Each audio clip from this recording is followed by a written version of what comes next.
وأهلنا مسلمين وألحقنا وإياهم بالصالحين وارحمنا بأنواع رحمتك يا أرحم الراحمين. وصلى الله تعالى وسلم على خير خلقه سيدنا محمد وآله وصحبه أجمعين. سبحان ربك رب العزة عما يصفون وسلام على المرسلين والحمد لله رب العالمين. قراءة حافظ نساروي.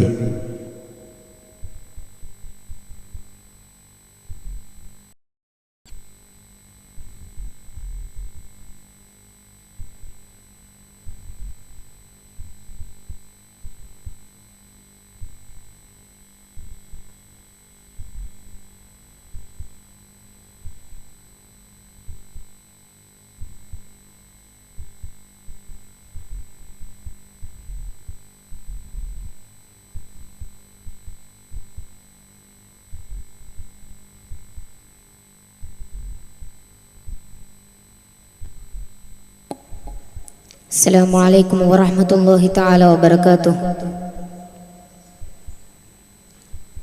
أعوذ بالله من الشيطان الرجيم. بسم الله الرحمن الرحيم.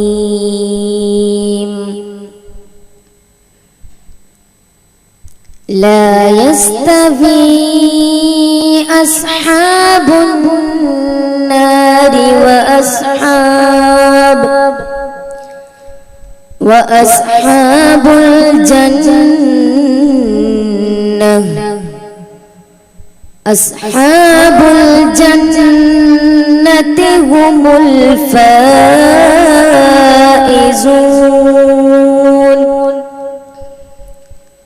لو أنزلنا هذا القرآن على جبل لرأيته خاشعا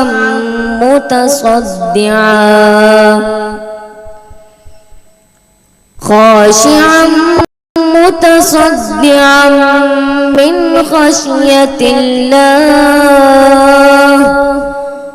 وتلك الأمثال نضربها للناس لعلهم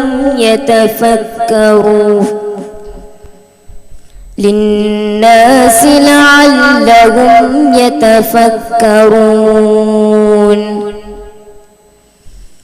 هو الله الذي لا إله إلا هو عالم الغيب والشهادة هو الرحمن الرحيم. هو الله الذي لا إله إلا هو الملك القدوس السلام المؤمن المهيمن العزيز الجبار المتكبر. سبحان الله عما يشركون. هو الله الخالق البارئ المصور له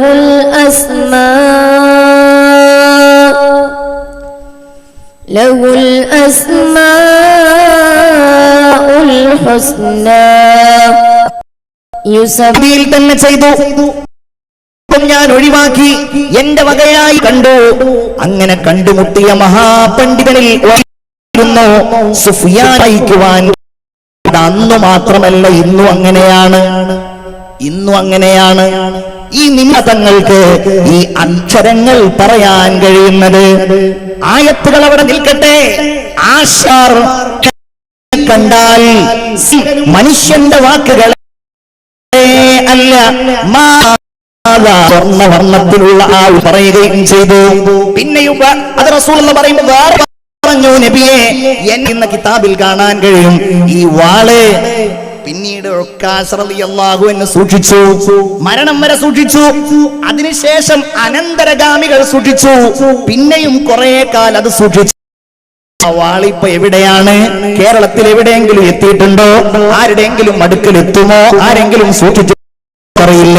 ഏതായാലും ഹബീബായ റസൂലുള്ളാഹി സ്വല്ലല്ലാഹു അലൈഹി വസല്ലമ തങ്ങളുടെ ഏറ്റവും വലിയ അത്ഭുതങ്ങളിൽ ഒന്നായിരുന്നു അത്. അങ്ങനെ നിരവധി ഫൗഖ ജൗഹരിഹി ഫിൽ ഹുസ്നി വൽ ഖിയമി, സമുദ്രജലത്തെക്കാര ശൂന്യരായ ആളുകൾക്ക് ഈമാനിന്റെ ഉന്നതമായ വിഹായസിലേക്ക് അല്ലാഹു തആല മാർഗദർശനം നൽകിയത് ഈ ഖുർആനിന്റെ അക്ഷരങ്ങൾ ഉപയോഗിച്ചല്ലേ, ഈ ഖുർആനിന്റെ വചനങ്ങൾ ഉപയോഗിച്ചല്ലേ. ചിന്തിച്ചു നോക്കൂ. നമ്മൾ എപ്പോഴും പ്രസംഗത്തിൽ സാധാരണ പറയാറുണ്ടല്ലോ, ഇസ്ലാമിന്റെ രണ്ടാം ഖലീഫ സയ്യിദുനാ ഉമർ ഇബ്നുൽ ഖത്താബ് റളിയല്ലാഹു അൻഹു ഉൾപ്പെടെയുള്ള എത്രയോ നൂറുകണക്കിന് സ്വഹാബികൾ, നൂറുകണക്കിന് അത് അന്ന് തുടങ്ങിയതാണെങ്കിൽ ഇന്നും അങ്ങനെ തന്നെയാണ്. ഖുർആൻ വഇൻ കുൻതാഉ ഇലം പറഞ്ഞ് ചിന്താബന്ധുരമാകും, അവന്റെ ഈമാൻ വർദ്ധിക്കും. എന്താ ഖുർആൻ സൃഷ്ടിക്കപ്പെട്ടത് എന്ന് മനുഷ്യൻ നോക്കട്ടെ. അവൻ സൃഷ്ടിക്കപ്പെട്ടത് പ്രസിദ്ധീകരിച്ച ഒരു ജേണൽ, ഒരു മെഡിക്കൽ ജേണൽ, വൈദ്യശാസ്ത്രപരമായ വിഷയങ്ങൾ ചർച്ച ചെയ്യുന്ന ഒരു മാഗസിൻ ിലൂടെ അത് വൃഷ്ണസഞ്ചിയിൽ എത്താറാണത്രേ പതിവ്. കൂട്ടത്തിൽ അദ്ദേഹം ഇങ്ങനെയും പറഞ്ഞു, അഥവാ അത് വൃഷ്ണസഞ്ചിയിൽ എത്തിയിട്ടില്ല എങ്കിൽ അതിലുണ്ടായിരുന്നു, പക്ഷേ പ്ലൂട്ടോ ഗ്രഹമല്ല എന്നെഴുതിയതിന്റെ പരീക്ഷയിൽ തോറ്റുപോയി, ഒരു വർഷം നഷ്ടപ്പെട്ടു. നമ്മളെ ഉദയം കാണുന്നെങ്കിൽ അതിന്റെ 8 മിനിറ്റ് മുമ്പ് ഒരു അത്ഭുത ശക്തിയാണ് അല്ലാഹുവിന്റെ കലാം. അതാണ് തൻപുതമാണൽ ഖുർആൻ, വഹ്യാണ് ഖുർആനിന്റെ ശക്തി എന്ന് പറയുന്നത്. മറിക്കണതാണ് നമ്മൾ മാക്സിമം കണ്ടിട്ടുള്ളത്. അതന്നെ കുറേ മണിക്കൂറുകളൊക്കെ ഇനി എത്ര വലിയ ബോംബിട്ടാലും ഡെഡ് സീയെ പോലെ ആകാൻ കഴിയില്ല. ഇതെന്താ? ജിബ്രീൽ അലൈഹിസ്സലാം തന്റെ ചിറകിന്റെ ഒരു ഭാഗം കൊണ്ട് തനിക്കുള്ള എത്രയോ നൂറുകണക്കിന് ചിറകുകളിൽ നിന്ന് ചിറകിന്റെ ഒരു ഭാഗം കൊണ്ട് മുകളിലേക്ക് ഉയർത്തുകയും കീഴ്മേൽ മറിക്കുകയും ചെയ്ത ഇടമാകുന്നു ഡെഡ് സീ എന്ന് പറയുന്ന ചാവുകടൽ.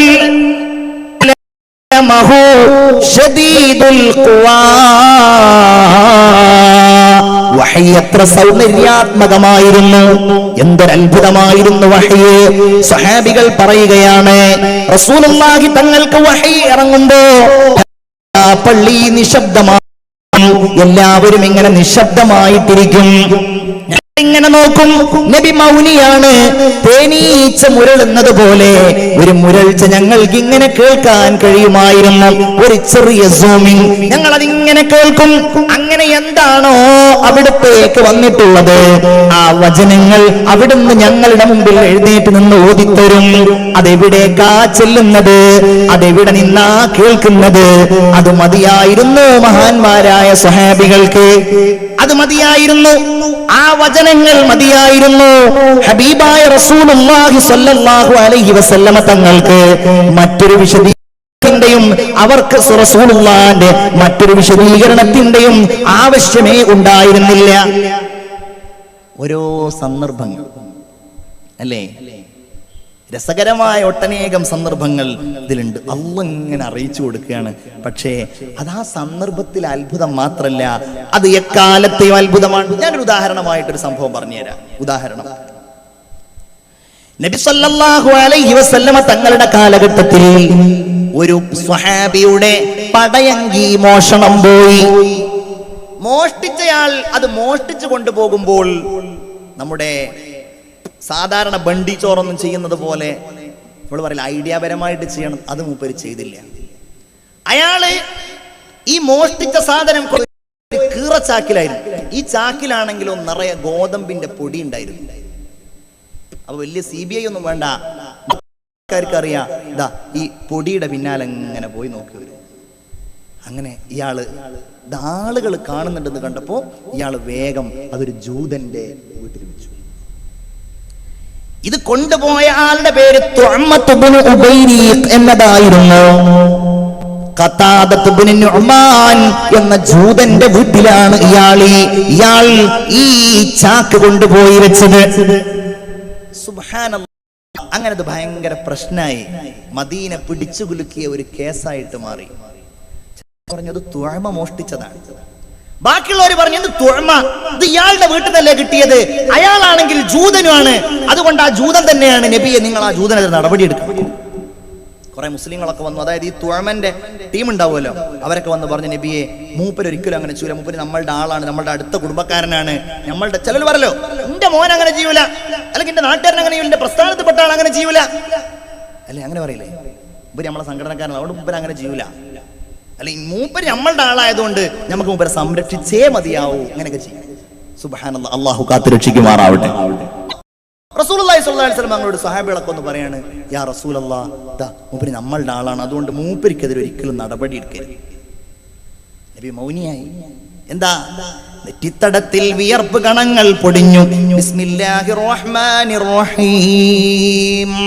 വലാ തുജാദിൽ അനിൽ ലദീന യഖ്താനൂന അൻഫുസഹും ഇന്നല്ലാഹ ലാ യുഹിബ്ബു മൻ കാന ഖവാനൻ അസീമാ. നബിയേ, ആത്മവഞ്ചന ചെയ്യുന്നവർക്ക് ഒരിക്കലും അങ്ങ് വാദിച്ചേക്കരുത്, അവർ വഞ്ചിക്കുന്നവരാണ് നബിയെ. വഞ്ചിക്കുന്ന ആളുകളെയും കുറ്റവാളികളായ ആളുകളെയും അല്ലാഹു ഇഷ്ടപ്പെടുകയില്ല. യസ്തഖ്ഫൂന മിനന്നാസ്, അവർ ജനങ്ങളിൽ നിന്ന് കാര്യങ്ങൾ മറച്ചു വെക്കുന്നവരാണ്. അള്ളാഹ് ബോധ്യപ്പെടുത്തി എന്ന് പറയുന്നത്. അപ്പൊ അത് അന്ന് ഈ മിസ്റ്റർ തുഅമയുടെ കാര്യത്തിൽ ഇറങ്ങിയതാണല്ലോ. ഇന്നിപ്പോ അത് എന്താ? ഇന്നും അത് അങ്ങനെ തന്നെയാണ്. ഇന്നും ഈ സന്ദർഭത്തിന് യോജിച്ചതാണ് അല്ലേ? നമ്മളോട് പറയാണ്, നിങ്ങൾ ആത്മവഞ്ചന നടത്തുന്നവർക്ക് വാദിക്കരുത്, അത് നിങ്ങളുടെ പാർട്ടി ആയിരിക്കാം, നിങ്ങളുടെ മോനായിരിക്കാം അല്ലേ?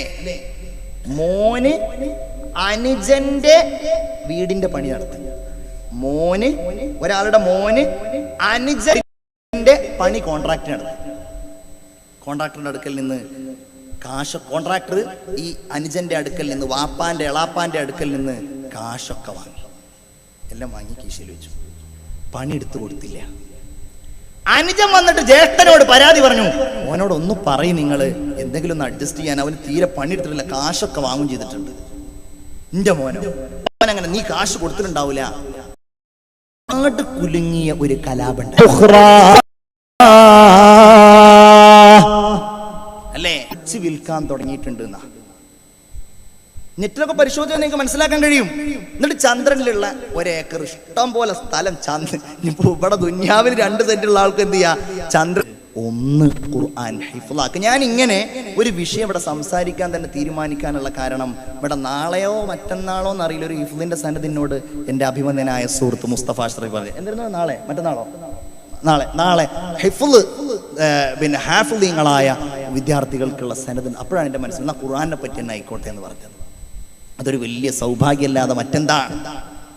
ഖുർആൻ മനപ്പാടാക്കുക അല്ലേ? അവരോട് നമുക്ക് അസൂയ ഉണ്ട്, അങ്ങനെ വെക്കാന്നാണല്ലോ. ചിലർ പറയും നിങ്ങളോട് അസൂയൊന്നും ഇല്ലട്ടോ എന്ന് പറയും. കാശിയറിനെ കാണുമ്പോൾ പറയും നിങ്ങളോട് അസൂയൊന്നും ഇല്ലട്ടോ എന്ന്. പക്ഷെ സ്വതക്ക കൊടുക്കുന്ന ആളാണെന്നുണ്ടെങ്കിൽ അവരുടെ അസൂയ വെക്കാന്നാ.